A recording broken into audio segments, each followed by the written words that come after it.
우리 기도에 있어서요, 결코 잊어서는 안 될 두 선지자를 기억해야 할 것입니다. 먼저는요, 사무엘 선지자입니다. 사무엘 선지자 언제나 어떤 상황이 있어도 늘 쉼없이 기도하는 선지자였어요. 그래서 사무엘의 영성은 기도의 영성입니다. 그가 사울왕과 다윗 왕 때까지 선한 영향력을, 그 영적인 영향력을 행사할 수 있었던 것은 단순히 그냥 선지자였기 때문이 아니라 언제 어디서든지 나라를 위해서, 또 왕을 위해서, 또 이스라엘 백성들을 위해서 늘 대변하고 기도하는 그런 기도의 선지자이기 때문에 그게 가능할 수 있었던 것입니다. 그래서 그가 하나님 앞에 이런 기도도 올려드렸었습니다. 뭐 하기를 쉬는지를 범치 않게 해달라고 기도했었죠. 기도하기를 쉬는지를 범치 않게 하시옵소서. 이런 기도를 올려드렸다고 하는 것은 그만큼 그가 기도를 쉬지 않고 언제나 기도하기에 힘들었던 선지자였다는 것을 그대로 여실히 증명해주고 있는 것입니다. 그렇다고 그가 기도할 때 특별한 경험을 했다든지 기한을 했다든지 뭐 기도할 때 특별히 뭐 인상적인 것이 있었다든지 뭐 그런 것은 없었을 거예요. 성경에 나온 기록을 본다는 거 있잖아요. 사무엘은 뭐 특별히 기적을 행하거나 한 적도 없습니다. 엘리야 선지자처럼 뭐 엘리사 선지자처럼 뭐 어떤 특별한 은혜와 능력을 가져가지고 아픈 사람, 병든 자를 고쳐주었다든지 죽은 자를 살려주었다든지 배고픈 자를 또 기적적으로 먹여주었다든지 뭐 이런 적은 전혀 없었어요. 그런데 그것보다 더 값진 것은 사무엘은 언제든지 기도하는 선지자였고 하나님의 뜻을 깨닫고 분별하여 왕들에게, 이스라엘 백성들에게 전달해주는 그런 선지자였죠. 무작정 선지자였기 때문에 이렇게 가르쳐주신 것이 아닙니다. 늘 기도 가운데 하나님을 만났고 늘 기도 가운데 하나님의 섭리를 깨닫었던 그런 선지자였기 때문에 가능할 수 있었던 것입니다. 언젠가 한번 이런 생각도 한번 해본 적이 있습니다. 우리 예수님이 기도하지 않으셔도 되셨을 뿐인데 그분은 신성을 가지시고 독생자 예수 그리스도를 이 땅에 오신 그 자체가 신성이고 그 자체가 고귀하신 분이기 때문에 구태여 아무리 인간의 몸을 입고 오셨다는 할지라도 기도하지 않으셔도 되셨을 분이신데 못하고 40일씩이나 금식 기도를 하시고 때마다 시마다 늘 주의 성산을 찾아가시면서 기도하시기에 그렇게 힘쓰셨을까? 그런 거 하지 아니하셔도 언제든지 사람을 고치실 수 있는 분이시고 사람을 살리실 수 있는 분이시고 배고픈 자를 먹이시고 입히실 수 있는 그런 분이신데 독생자는 예수 그리스도 이 땅에 오셨기 때문에 기도하지 아니하셔도 그 모든 것들을, 그 모든 능력 행함을 행하실 수 있는 그런 분이셨을 텐데 그렇게 못하러 그렇게 기도의 자리를 찾아가시면서 늘 습관마다 그렇게 기도하시고 계십니까? 물론 이렇게 기도하지 아니하셨어도 예수님께서는 방금 말씀드린 대로 기도를 행하시고 모든 사람들의 필요를 채워줄 수 있는 분이셨을 것입니다. 우리 그 자체만으로도 예수의 권위를 인정해야만 하는 것이고 예수 그리스도의 주되심을 우리는 당연히 고백할 수 있어야 될 것입니다.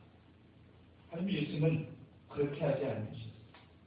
예수님께서는 기도에 살고 기도에 죽으시고 기도에 붙들리신 주님이셨습니다. 제자들을 먼저 바다 건너편에 가게 하는 한이 있다는 할지라도 그만큼 사역하시기에 분주하셨다는 얘기죠. 제자들 먼저 바다 건너편으로 가게 하신다는 할지라도 언제나 당신의 기도하는 시간만큼은 언제나 지켜가신 그런 분이셨습니다. 그러셨기 때문에 기도 외에는 아무런 일과 나갈 수 없다라는 그런 말씀을 강력하게 선포하셨던 그런 예수님이셨습니다. 그리고 먼저 이렇게 기도의 모범을 보이시면서 우리를 향해서도 늘 끼어 기도하기를 원하셨던 분이죠. 사무엘 선지자도 이런 삶을 살았던 것이었어요. 그리고 또 한 명이 떠올려집니다. 오늘 본문에 언급되어 있는 이 엘리야의 이 기도를 우리가 떠올릴 수가 있습니다. 특히 엘리야의 이 본문에 이 기도하는 이 모습은요, 우리가 어떻게 기도해야만 되는 것인지, 기도하는 삶의 그 태도 자세, 얼마만큼 간절하게 진심으로 전심으로 부르짖고 간구하며 주님 앞에 매달려야 되는 날을 가장 본보기를 잘 보여주고 있는 그런 장면이 오늘 교회에 언급이 되어져 있습니다. 역시 간절함의 기도의 모형에는 예수님의 기도도 절대 빠질 수 없죠. 겟세마네 동산에서 정말 땀방울이 무슨 방울이 되도록이요? 핏방울이 되도록 간절함으로 그렇게 기도하셨던 예수님. 그 예수님 그 모습에서 우리는 진실과 전심과 강복함을 우리는 발견하게 되죠. 본문의 엘리야 선지도 마찬가지입니다. 이스라엘 민족을 위한 그의 간절한 기도를 한번 보십시오. 엘리야 선지자는요, 사무엘 선지자와는 달리 기도 가운데 기적을 경험하고 능력을 실험했었던 그러한 선지자였습니다. 우리가 잘 알고 있다시피 1대 850으로 싸운 그 아스라 선지자와 바알의 선지자들과 함께 1대 850으로 싸웠었던 그 갈멜 산상의 그 위대한 승리. 기도 가운데 간절히 옆에 매달리고 간구했었을 때에 하늘의 불이 내려와서 온갖 도랑의 물을 다 훑어 다 태워버린 이 놀라운 역사 경험. 우리가 사실상 기도 가운데 이런 기적과 능력이 늘 기도할 때마다 나타난다면 얼마나 좋겠어요. 그런데 만약 그렇단다 했다면은 아마 그 사람은 신비주의자라고 될 수 있는 그런 소식가 많았을 거예요. 엘리야는 당연히 신비주의자가 아니었고요. 언제나 하나님의 뜻을 구하는 그런 기도의 선지자였던 것이에요. 그러나 아방 앞에서 담대하게 선포합니다. 3년 반 동안 이 땅에 비가 오지 아니할 것입니다. 담대하게 선포했어요. 사실상 본인이 이렇게 선포했지만 사실 이런 제한이 어디 있습니까? 여러분 3년 반 동안 비가 안 온다 생각 한번 해보세요. 엘리야 선지자도 하나님의 뜻을 갖고 이렇게 선포하긴 했습니다만 그 피해는 자신에게 오는 것이고 고스란히 민족 전체 다 오게 되는 것입니다. 비가 오지 않으니 풀한복이 주처치도 잘할 수 있었겠어요. 이것저것에서 막 곡하는 소리, 막 죽는 소리 못 살겠다.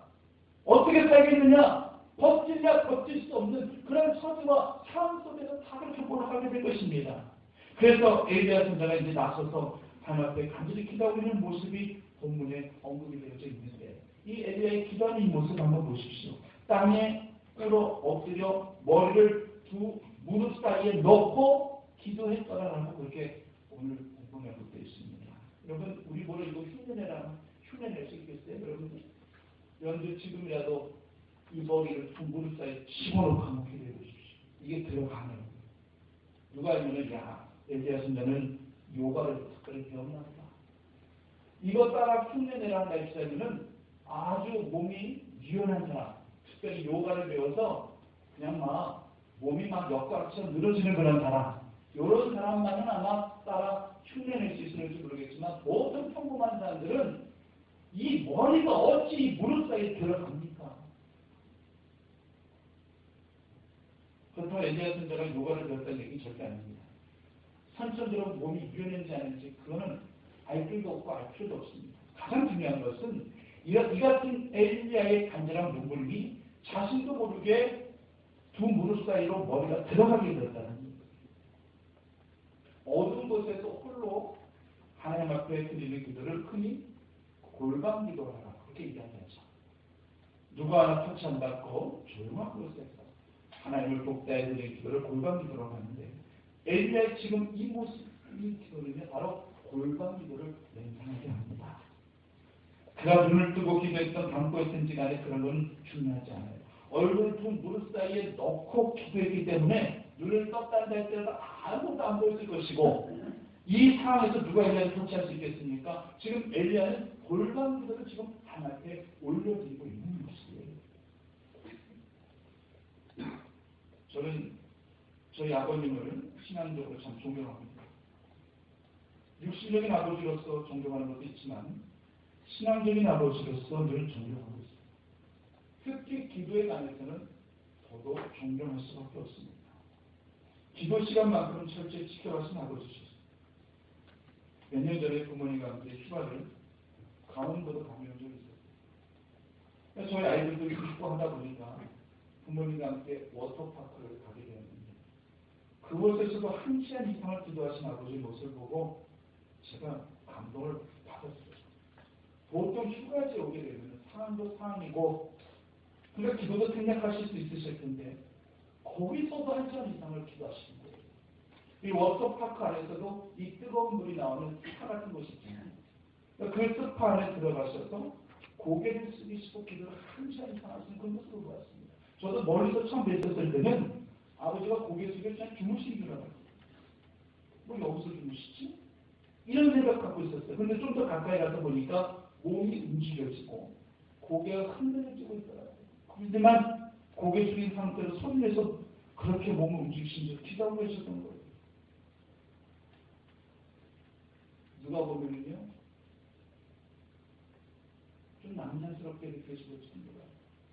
불신자의 모습에서 그 모습을 보게 된다는 할지라는 저렇게 티를 내면서 내가 크리스찬이라서 저렇게 꼭 나타내야 되나라는 그런 생각을 갖게 되는지도 몰라요. 그런데 주변 시선 의식하지 않고 사람 의식하지 아니하고 하나님 앞에 독대하여 간절함으로 어떤 상황에서든지 어떤 장소와 만만하고 하나님께 집중하시고자 하시는 그 모습이 너무나도 선하고 너무나도 아름답게 보입니다. 다 끝나시고 나오시길래 아버지 참 대단하시다 말씀드렸지만 여기니까 한 시간밖에 못했다고 아버지 숙소 가서 해야 되겠다고 하시길래 더 이상 드린 말씀이 없었어요.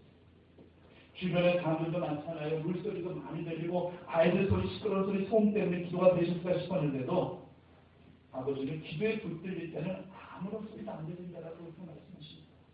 제가 더 이상 무슨 말씀을 제가 어떻게 될 수 있겠습니까? 기도에 붙들릴 때는 정말 아무런 소리가 안 들립니다. 비록 조용한 골방이 아니란다 할지라도 시끄러운 소음에 노출된 그런 환경이란다 할지라도 주님께만 집중할 수 있는 영성이 내 안에 자리 잡고 있을 때 그 모든 것들은 결코 방해되지 않습니다. 여러분들에게 기도의 골방이 있기를 간절히 원합니다. 혹시라도 주변에 많은 사람들이 있다고 할지라도 그 자리에서 사람이 있지 아니하고 오직 하나님 한 분 바라보며 집중하며 하나님께 기도하고자 하는 그 환경과 그 장소가 여러분의 골방이 되게 하실 줄 분명히 믿습니다. 책을 읽다가 재미난 이야기가 있더라고요. 그래서 잠깐 소개를 해드리려고 합니다. 이 부자와 가난한 자는 한 끗 차이다라고 그렇게 제목이 붙여져 있더라고요. 그래서 제가 참 무슨 한 끗 차이냐 해서 한번 읽어봤더니만 이런 내용이 있더라고요. 부자는 지갑에 회원권을 넣고 다니고 가난한 자는 지갑에 회수권을 넣어낸다. 예전에 버스 타려고 학생 때, 제가 학생 때만 해도 회수권을 사가지고 회수권을 지갑에 넣고 하나씩 버스 타고 저만 그랬는데 저 서울에 살 때 서울에서 여기는 회수권이 없었나 봐요? 있었어요? 반응을 해주셔야지. 멀뚱멀뚱 계시면 회수권 남았었나? 이렇게 됐어요. 부자는 시간이 될 때 사우나에 가서 땀을 빼지만 가난한 자는 사우디에 가서 땀을 뺀다. 한때 사우디 많이 일하러 많이 가셨었어요. 부자는 주로 맨션에서 살고 가난한 자는 주로 맨손으로 산다. 부자는 매일 쇠고기 반찬을 먹고 가난한 자는 주로 쇠고기 라면으로 때운다. 부자는 영양 가다로 헬스클럽에 다니고 가난한 자는 영양 부족으로 헬스칸 얼굴로 다닌다. 부자는 개소주를 마시고 가난한 자는 깡소주를 마신다. 부자는 벤츠를 타고 다니고 가난한 자는 벤치에서 잔다. 어찌 보면 정말 한 끗 차이긴 한 것 같습니다만 틀려도 너무 틀려 비슷한 게 잘합니다. 저는 성도들에게 이런 말씀 드리고 싶습니다. 믿음의 부유한 자가 되시기를 간절히 바랍니다. 믿음의 거지가 되지 마시고 믿음의 부자가 되실 수 있는 우리 충북교회 성도들이 꼭 되시기를 간절히 원합니다. 믿음의 부유한 자도 기도로 살아가고 믿음이 없는 불신자도 기도로 살아가는 거예요. 이건 한 끗 차이가 아니라 단어 자체가 동일한 단어입니다. 믿음이 없는 불신자들은 이 목에 있는 기도 요거 막히면 죽는 거죠. 물론 믿음의 부유한 자들, 택함받은 주님의 자녀들도 마찬가지예요. 이 기도가 막히면은 결국 우리는 숨 쉴 수가 없어서 죽는 겁니다. 하지만 우리 신앙인들은 하나님 앞에 올려드리는 이 기도가 막히면 살았다는 이름은 가지고 있다는 자일수록 실상은 죽은 자임을 우리는 고백해야 되는 거예요. 그래서 이 기도가 막히지 않게끔 해야 되는 거예요. 믿음을 갖고 살아가는 믿음의 부유한 자들은 두 가지 기도가 막히지 말아야 됩니다. 이 기도는 당연한 것이오니와 하나님 앞에 올려드리는 이 기도가 막히지 아니하도록 언제나 기도에 붙들고 되어 있는 여러분 되시기를 간절히 바랍니다. 사무엘이나 엘리야나 우리 모두가 다 특별한 사람들이 아니에요. 하나님의 선지자이기 때문에 하나님의 뜻을 대신 전달하고 하나님의 기적도 경험하다 보니까 뭔가 특별하게 보일 뿐이지 그들 자체가 특별하신 분들이 아니라는 얘기예요. 야고보서 5장 17절에서 18절까지 함께 자막을 통해서 우리 함께 읽어보겠습니다. 함께 읽겠습니다. 엘리야는 우리가 성경이 같은 사람인데 나도 그와 함께 앉아있었습니다. 3년 6개월 동안 땅에 기도하고 다시 기도하더니 하늘이 비를 주고 땅이 열매를 맺었습니다. 성경이 같은 사람이라는 것이 무슨 말이에요? 무슨 말입니까? 우리하고 똑같은 사람들이라는 얘기예요. 우리가 별반 다를 것이 없다는 이야기입니다. 우리가 똑같이 평범한 사람들이라는 얘기예요. 한마디로 성경 이야기는요, 보통 사람들 이야기입니다. 특별한 사람들 이야기 같죠? 좀 더 구체적으로 말씀드리면, 정확하게 말씀드리자면, 보통 사람들을 특별한 사람들로 들어주시는 하나님의 이야기가 바로 성경입니다. 그래서 또 그 성경 안에 우리도 들어갈 수가 있는 거예요. 그래서 성경은 결코 이질감이 느껴지지 않습니다. 지금까지 아니 앞으로도 성경은 많은 사람들의 가슴 속에 파고들어 감동과 감화를 끼치게 될 것입니다. 성경처럼 계속 출판이 되어질 것이며 시대가 바뀌어도 성경이 주는 그 감동은 무궁무진하기 때문에 사람들의 그 가슴과 뇌리 속에 사무치는 역사와 그 영혼을 바꿔놓게 될 것입니다. 이것을 분명하게 제가 확신과 함께 말씀드릴 수 있는 부분이에요. 우리도 보통 사람들이고 아무리 봐도 우리 다들 연약하고 나약한 저들인데 우리 같은 사람들 들어쓰시는 하나님을 내가 얼마나 감사한 일입니까? 자동 판매기는 동전을 집어넣는 사람의 신분을 식별할 수가 없어요.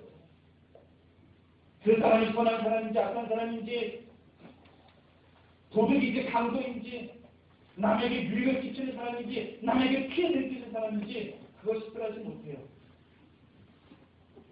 그냥 기계로 뭘 할 수 있겠습니까? 동전만 집어넣는다면 동전 집어넣는 사람의 신분이 누구인지 전혀 상관없이 원하는 의미가 나오게 되는 것이 그것이 자동 판매기예요. 하나님의 은혜도 마찬가지입니다. 주님의 이름으로 기도에 붙들린 자들은요, 그 신분이 무엇인지 전혀 상관이 없어요.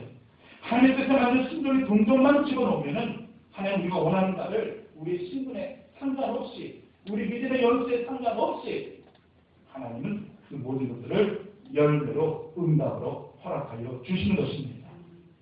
성경에는 강도도 도움을 받아요. 십자가 당해서 한순간 회개하고 주님께 영혼 맡겼더니만 십자가 상에서 한 강도가 구원을 받아요. 여태껏 사람에게 피해준 사람이에요. 남의 것을 악탈하고 남에게 피해를 주고 상처 주고 그런 삶을 살았었던 강도였어요. 근데 그 모든 걸 다 청산받고 주님께 매달리고 고백했더니만 그 영혼이 구원을 받아요. 다른 사람들이 이 장면을 보면서 이거 말도 안 돼. 사실 당연히 인과 응보인데 그렇게 죄를 저질렀으면 죄에 대한 심판을 받아야 되는 것인데 죄라고 해서 죄질이 좋지 않은 그런 흉악한 죄를 짓는 강도짓하면서 남을 죽일 수 있었을 텐데 근데 그 영혼이 구원을 받는다고? 이건 말도 안 돼. 있을 수 없는 일이야. 이건 인간을 맞지 않아. 이렇게 생각하면 이 상황을 납득하지 못할지도 모릅니다. 하지만 성경의 역사는 그렇지 않아요. 인과 응보조차 이것은 기독교 용어가 아니에요. 이건 바로 불교 용어입니다. 죄를 저질렀기 때문에 죄에 대한 심판이 있다라는 겁니다.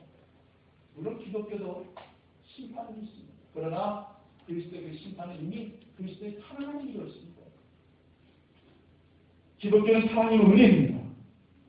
그래서 보통 사람들 우리가 나약하고 연약하고 제 집에 너무 유명한데 사랑한다는 자일지라도 우리 같은 자들에게 한 줄기 빛과 같은 주님께서 우리를 용서하셨고 우리에게 이 같은 사랑을 베풀어 주시니 우리가 이렇게 은혜 가운데 살아가고 있는 거 아니겠습니까?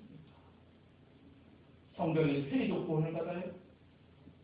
세리는 세금을 얻어가지고 이석을 찾는 사람인지라 사람들에게 하나님 받지 못하고 뱉었다는 그런 사람인데 그런 세리도 예수님께 은혜를 받으니까 구원을 얻고요. 제사장과 바리새인의 기도만 성경에 언급되어 있는 것이 아니거든요. 성경에는 세리의 기도도 언급되어 있거든요. 오히려 바리새인의 기도는 사람을 의식하며 외식하는 자의 기도에서 하나님께서 받지 아니하셨지만 세리는 골방에서 다툼을 치며 내가 죄인임을 고백하며 울고 있는 그런 세리의 기도, 그런 기도 하나님께서 받으시겠다라고까지 말씀해 주신 것이 바로 성경이에요. 성경에 기생 나도 구원을 얻었어요. 버림받은 막달라 마리아도 주님을 따르는 제자가 되었어요. 모든 은혜를 다 받아들이게 되니까 세상 신분, 과거에 대해 이 모든 것들은 전혀 문제될 것 하나도 없고 오직 주님의 삶의 신분만 남게 되니 이들이 모두 다 성경의 주인공들이 될 수 있어서 것이고 우리도 이 같은 성경 안에 들어가 우리도 주인공이 될 수 있다는 사실을 감상으로 여기실 수 있는 조연들이 되셔야 할 것입니다. 성도님들, 사무엘이나 엘리야나 세리 zac개오나 기생나합이나 버림받았던 그런 막달라 마리아나 우리가 똑같은 성정을 가진 사람들이에요. 단지 우리 안에 주의 영이 거하시어 기도 가운데 붙들린 삶을 살게 되었을 때 우리도 주님으로 특별한 사람이 되어지는 것입니다. 우리가 주님 앞에 특별한 자들임을 믿으십니까? 간절한 기도로 주님의 뜻을 이루어나가시고 주님 앞에 특별한 자로 늘 기도에 붙들린 주의 자들이 되시기를 간절히 바랍니다. 그리고 또 엘리야의 기도 가운데 우리가 또 눈여겨봐야 될 것입니다. 영적인 안목에 눈을 뜬 것이 얼마나 중요한 것입니다. 우리가 기도에 매인다라는 것은 기도에 붙들린다라고 하는 것은 내가 보는 것만 맨날 보여주는 것만 믿으라는 그 모든 시간입니다. 이제 내가 보이지 않는 것도 소망 가운데 내가 그 모든 것들을 볼 수 있지 않은 믿음 갖고 나아가는 그런 과정이 바로 기도라는 거예요. 그 기도는 믿음으로 드려야 되는 거예요. 그래서 기도는 확신 가운데 주님 앞에 올려드리는 것이 그것이 바로 기도예요. 비전은 눈에 잘 안 보이죠. 근데 하나님 우리 위해 준비해 놓으시고 우리 보라고 하십니다. 내 눈에 잘 안 보이거든요. 근데 하나님 계속 보라고 말씀하세요. 7번이라도 우리가 계속 보라고 말씀하고 계세요. 내 눈 갖고 뭐야 한다 할지라도 7번이 아니라 700번, 7,000번, 10만 번을 본다는 할지라도 안 보여요. 근데 하나님은 믿음의 눈을 갖고 보라는 겁니다. 너의 모든 겉껍질을 다 벗고 그 눈에 다 찢어진 피는 다 벗겨버리고 영의 눈을 떠서 보라는 얘기예요. 믿음의 눈으로 보려 한다 할지라면 7번 정도까지만 봐도 된다는 얘기예요. 오늘 본문에 43절 말씀 엘리야가 그 사관에게 한 얘기인데 우리 43절 말씀 같이 함께 읽도록 하겠습니다. 그의 사관에게 올라가 바닷속을 바라보라. 그가 올라가 바라보고 말하되 아무것도 없나이다. 이제 7번까지 다시 가라.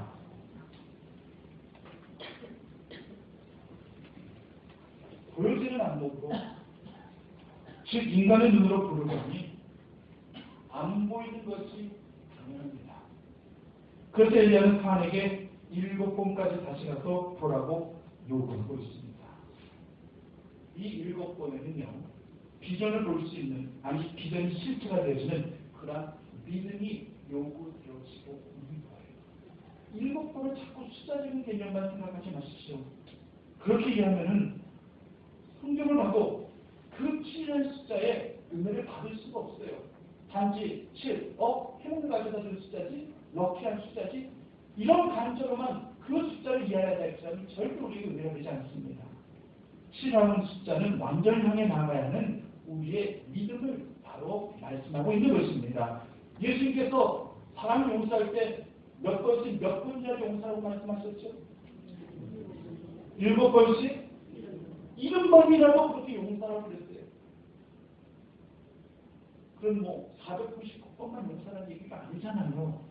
이 말씀을 숫자적으로 해석할 절대 그 내용이 아니잖아요. 용서의 무한대를 말씀하고 계시는 거잖아요. 용서의 완전함을 말씀하고 계시는 거잖아요. 마찬가지로 여기서 7번 바다를 나가보라고 한 것은 너의 인간을 안목과 시선으로 세상 보게 하지 말고 하나님 주신 영적 안목으로 세상을 보라는 거예요. 우리가 하나님 앞에 완전할 수 없지만은 그 주님의 완전함에 늘 거할 수 있도록 믿음 갖고 나아가라는 얘기입니다. 믿음 갖고 보면은 너에게 손바닥만한 작은 구름일지라도 너에게 보여칠 것이라는 그런 말씀을 우리에게 주시고 계시는 것입니다. 엘리사 선지자가 도단성에 갇혀 있었을 때 아람의 군대가 모든 군사를 다 이끌고 그 엘리사 선지자를 잡으려고 나섰을 때 아침에 그 엘리사의 사람이 문을 열고 딱 나가서 봤더니 자기를 포위하고 있는 그러한 이 아람의 군사들만 보입니다. 그것이 바로 육신의 눈이에요. 육신의 안목이에요. 육신의 눈과 안목은 눈에 보는 것으로만 모든 것들을 판단하기 마련이죠. 그래서 이제 엘리사 선지자에게 우리는 죽었습니다. 우리가 다 이렇게 포위되었습니다. 이렇게 다 적들에 의해서 다 둘러싸였습니다. 우리 없지 않습니까? 우리 없지 않습니까? 그랬을 때 엘리사 선지자는 눈을 뜨지 않습니다. 다시 기도합니다. 다시 곧 주변을 파악하라는 얘기하죠. 그래서 그때 이제 영적인 안목과 신화가 바뀌어 다시금 그것을 바라보게 되니 뭐가 보입니까? 이제는 자신들 이 도단성을 포위하고 있는 아람의 군사들을 또 휘감고 둘러싸고 있는 하늘의 불말과 불병거들을 보게 되었을 때 이제 누가 이기는 싸움이 되는 거예요? 하나님이 이기게 하시는 승리하게 해주시는 이 싸움이 되게 되더라고 하는 것입니다. 눈으로만 보려 육신의 눈으로만 보려는데 했지만 그 도단성을 감싸고 있는 그 아람의 군사들만 보였는데 이제 그 모든 육신한 걸 다 떼버리고 이제 하늘의 것을 바라보고 하니 이미 그를 또 둘러싸고 있는 하늘의 불말과 불병거들을 보게 되는 그런 놀라운 일을 경험하게 되더라는 얘기예요. 오늘 이 본문의 말씀도 같은 맥락입니다. 육신의 안목으로만 내 눈에 보여지는 것으로만 내 입맛대로만 그렇게 자꾸 보려 하니까 아무것도 안 보이더니만 이제 모든 내 생각과 판단마저도 내려놓고 이제 기도 가운데 흩날려 바라볼 것들을 바라보려 하니 이제 하나님께서 손바닥만한 작은 구름을 보여주시는데 그 손바닥만한 작은 구름이 뭐 그리 대단하겠느냐? 아니요, 정말 대단했습니다. 그 손바닥만한 그 작은 구름으로 일거에 그 모든 3년 6개월 동안 지극한 감매, 지극한 기근에 시달렸었던 이스라엘 백성 전체들에게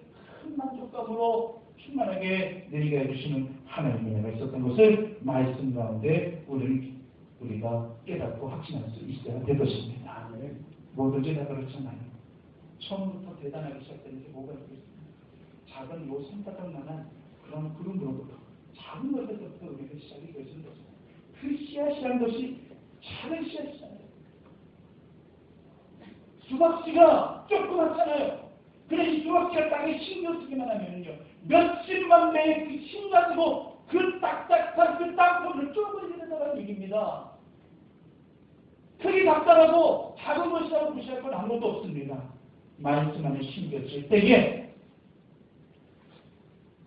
미안하지만 그 같은 한 올 한 올 그 작은 씨앗들이 말씀 안에 심겨질 때에 그 안에 열정과 믿음이 돋아나게 되는 것이고 이것이 바로 엘리야의 기도가 되어질 수 있는 것이고 우리의 기도가 되어질 수 있는 것이고 그 기도가 하나님의 역사와 능력이 나타나게 되는 줄을 믿음으로 고백한 여러분들 되시기를 간절히 소망합니다. 3년간 동안 내리지 않았던 그 비가 손바닥만한 오늘 말씀 가운데 보여주고 계신 그 손바닥만한 작은 구름으로 시작되어 온 대지를 촉촉히 젖히고도 남을 만한 우리와 같은 그런 그 축복으로 이제 우리 인생 위에도 그렇게 내려지는 줄 확신하실 수 있는 주의 손을 되시기를 간절히 소망합니다. 그래서 기도는요 절망의 자리에서 소망의 자리로 하나님 앞에 연결하는 생명 코드가 되는 거예요. 기도는요 불가능한 자리에서 가능한 자리로 하나님 앞에 연결 시켜드리는 능력의 코드가 되어지는 것입니다. 그래서 미국의 어떤 교회에서는요, 기도하십시다라는 그런 표현 대신에 자, 하나님과 연결하십시다 이런 표현을 쓴다고 합니다. 하나님과 연결하십시다는 것, 즉 하나님께 기도하십시다. 기도는 하나님의 나를 연결시키고 나를 매칭시켜주는 은혜의 코드가 되기 때문에 그렇습니다. 기도하는 사람만이 이 찬양을 부를 수가 있고요. 기도의 참맛을 아는 사람만이 이 찬양을 통하여 감화, 감동을 받게 됩니다.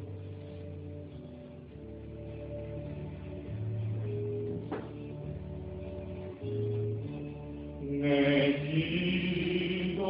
기도한 그 시간 그때가 가장 다같이 하신가요? 이 세상 근심 이 세상 근심 걱정 얽매인 나를 부르네 진정서원 내 진정서원 주 낱낱이 바라래요 낱낱이 바라와 큰 불행 당해 슬플 때 나를 위로하게 하시네. 기도의 맹사들만이 기도의 은혜를 알고 깨닫는 자만이 기도의 참맛이 무엇인가를 아는 자만이 이 찬양을 통하여 은혜와 감동을 받아들이는 줄 믿음으로 고백하셔야 될 것입니다. 이제 말씀 마무리합니다. 김명승 시인이 그런 식으로 썼던가요? 기도하는 기도하게 하소서. 온 산이 이제 단풍으로 물들어간 이 시기에 우리 마음에도 성령의 단풍으로 물들어가는 이 계절이 되어지기를 간절히 바랍니다. 여러분 절대로 저절로 되어지지 않아요. 가을 단풍을 보고 눈을 앉아있지라면 때 되면 시되면 알아서 저렇게 색깔이 변해지는 것 같지만 성령의 단풍이라고 하는 것은 하나님의 은혜를 믿고 구하며 엘리야 선지자처럼 이렇게 간절하게 몸부림치며 주님을 향해 부르짖고 나아가게 되어질 때에만 응답받게 되어진 것이고 이렇게 하나님 앞에 기도의 메인자로 주님 앞에 서게 되었을 때에 하늘로부터 큰 소리, 하늘로부터 큰 소식이 들려지는 거 아니겠습니까? 엘리야는요 미리 확신했습니다. 그래서 아방에게 미리 예언했습니다. 이제 곧 큰 위의 소식이 있을 거라고 아방에게 미리 예언하고 선포했어요. 그리고 이제 오늘 이제 얼굴 둥글살에 집어넣고 간절히 기도하지 않습니까? 말씀대로 되게 해달라고, 예언대로 되게 해달라고. 그래서 믿고 구하는 것은 이미 받은 줄을 알고 확신하는 이 같은 믿음, 이 같은 엘리야의 믿음, 이것이 바로 우리의 믿음이 되어질 것이며 이미 받은 줄 믿고 그것을 또 그대로 이루기 위하여 기도에 매여 더욱더 기도에 힘쓸 수 있는, 기도에 불 돌릴 수 있는 그러므로 기도 응답과 열매는 주님 앞에 감사함을 올릴 때 우리 성도들이 다 되시기 간절히 축원합니다. 하나님 아버지, 기도에 불돌린 저들 되게 하여 주시옵소서. 기도하는 것이 어렵습니다. 기도하는 것이, 기도에 매이는 것이 그리 쉬운 일은 아닙니다. 그러나 우리는 매어야 됩니다.